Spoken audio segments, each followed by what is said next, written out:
Well, my alarm doesn't go off for another 7 minutes. I've been awake now for 45 minutes. The sun has definitely risen and is baking down on my tent. For some reason, like last night and the night before, there was no condensation. It was super dry in the morning. And so I was like, okay, perfect. I'll rinse out my t-shirt or my shirt from yesterday and hang it up to dry. It's been, I don't know, 12 hours or so. And yeah, hung it up on, well, you can't see it there, but I hung it up on a clothesline, and I think it almost got even more wet than it was before from the condensation. Yeah, my shirt has gotten drier in the 20 minutes it's been lying here. This was on the other side over there. Then it got in the last 12 hours hanging on a laundry line. So maybe if I'm a bit slow to pack up camp, it'll be dry by the time I need to put it on. My first success of the morning, I was going to put on my contact lenses, and I saw there was like a little speck of dust or dirt in the contact lens liquid, so I put my finger in to get rid of it and flicked it away, and yeah, apparently managed to flick away my contact lens as well. And I mean, I do have spare ones, but they are all the way wrapped in my tent, so now I need to unwrap my whole tent, remove my whole front bag, and then redo everything. So I think that'll be at least a 10-minute exercise. Good job, Christopher. It is 9 a.m. and I am finally setting off. Quick rundown of the day. I have about 75 kilometers to a ferry. That leaves at 2, so in 5 hours, which generally should be quite manageable, although there is first a 300-meter climb and then a 150-meter climb, so that'll definitely add some delay. I'm basically just gonna like beeline it or goes without breaks until the ferry, and then have lunch there. Oh yeah, and speaking of food, my breakfast this morning consisted of a big pack of lefse, which is basically dough, butter, and sugar, and I think it was just a little bit too much butter and sugar in the morning, so not the ideal breakfast, but again, too lazy to make oatmeal. Oh, and if you're wondering, yes, this is a graveyard. Graveyards are popular among bicycle tours because they always have water supplies and often toilets, which this one does. So very practical that it's right next to a beach. Climbing hills in the baking sun is not the best. Really wish it was overcast right now because I am on fire and not the good kind. I did it, 290 meters. And it is so hot today, there's no wind.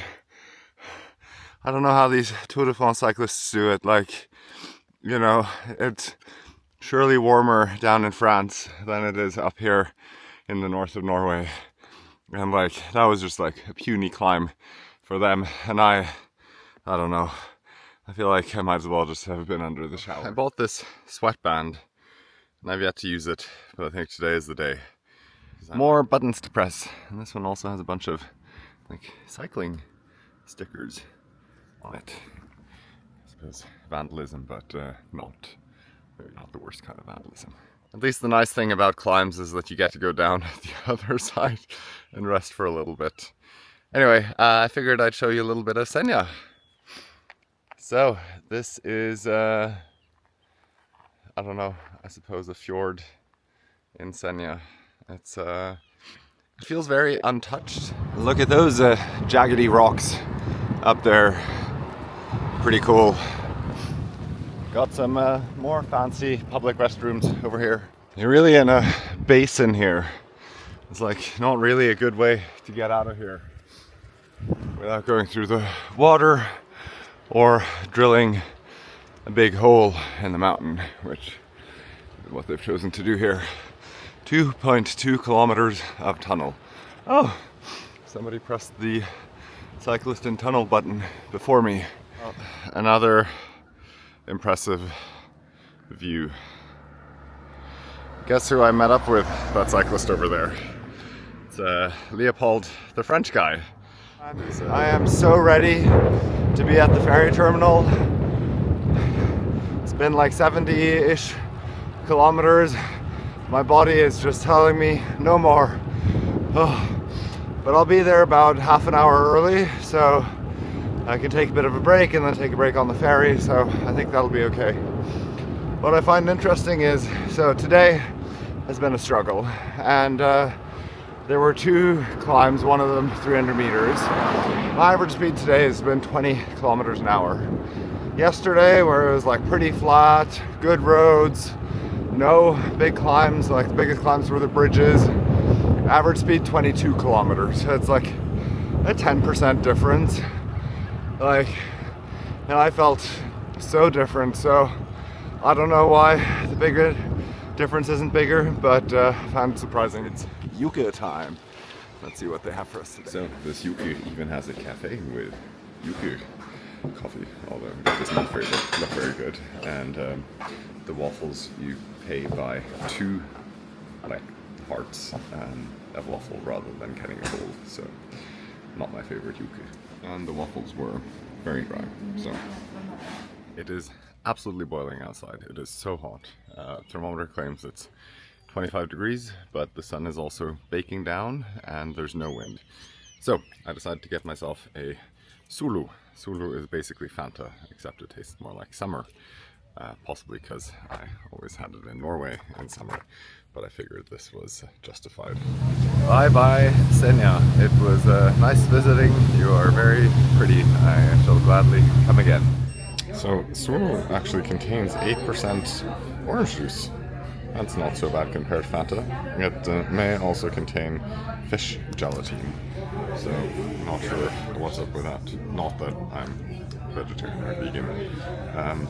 But fish gelatin? I am also really tired. I slept a bit on the ferry, even though it's only half an hour. So maybe that's another reason why it hasn't been going so well on the road. I made it off the ferry, just the next yuku, and I gotta show you this. This tap, or rather the water coming off of this tap, is so cold that there is condensation on the tap, which is a godsend on such a warm day. I am on the road to Tromsø, and I have to say I'm feeling a lot better. I think somehow allowing my body to cool down a little bit, having a little bit of sleep, very, very helpful. Quite some mountains here. Yeah, I would not think that I was close to the coast looking at this landscape here. 1 hour left to Tromsø. I need a little bit of energy, so banana time. Also, it is massively mushed. And I must say, this area outside of Tromsø has had the most aggressive drivers I've had or seen so far. Bunch of Teslas like zooming by, and then there were, I kid you not, at least 100 motorcyclists going some direction. There must have been some massive meetup. Look, here's more of them. I guess this is just a small subset. What is going on here? Why are there so many motorcyclists? So I just passed 2 people that were carrying big bicycle boxes. I asked them what's up. So they obviously needed bike boxes to transport their bicycles back by plane. And they said there's a bike shop here, but they need to book a week in advance, and they even charge for like the used cardboard boxes. So yeah, hot commodity here. Tromsø is a bit of an annoying city. Basically it's a big island with a hill in the middle, and the main downtown is on the other side of the hill. And I thought I had made it to Tromsø, but I still have 25 minutes to go. And yeah, you know that kind of feeling when you thought you were done and then you're not? Well, that's me right now. I don't know, I just want to sit down. I can't wait to like go grab some, I don't know, fish somewhere, an ice cold beer, put my feet up, and first grab a shower. But okay, you can do it. I made it. I'm in the Airbnb. I don't know. I'm just exhausted again. Maybe not quite as exhausted as Bude, but I'm pretty exhausted. It's been like 130 kilometers today. And there's a pizzeria on the ground floor that's extremely tempting right now. I think I'll try to make a valiant effort to get some fish, but if that doesn't work out, might just have to be pizza for tonight. I am showered and feel so much better. I've also found a restaurant that does fish. It looks like a little bit of a nicer restaurant, but the alternative was sort of pub fish. And yeah, so I hope they'll take me because I'm wearing sandals. I was gonna wear socks, but I wasn't sure which was the lesser of the evils. Just sandals or socks and sandals, so I went without the socks, but I'm not sure that was the right choice. Well, their motto is more fun than formal. So I got my starter of shrimp and I guess roe bread, toasted bread. Oh yeah, finally some fish. This looks great. I am very excited. I just came home from my 3-course meal, which I feel was very well deserved. I had shrimp and fish, and it was great having some local food. Now, my Airbnb has 3 south-facing windows, and I guess it's been sunny all day, and the result is that it's currently inside still 27 degrees. It was 29 degrees when I came, and I've had all the windows open for, I don't know, at this point maybe like 4 hours. So yeah, and that's the temperature like by the window. The bedroom over there is warmer, so I think there is a chance that I will be sleeping on the couch tonight. But yeah, that's okay. Certainly will beat any air mattress.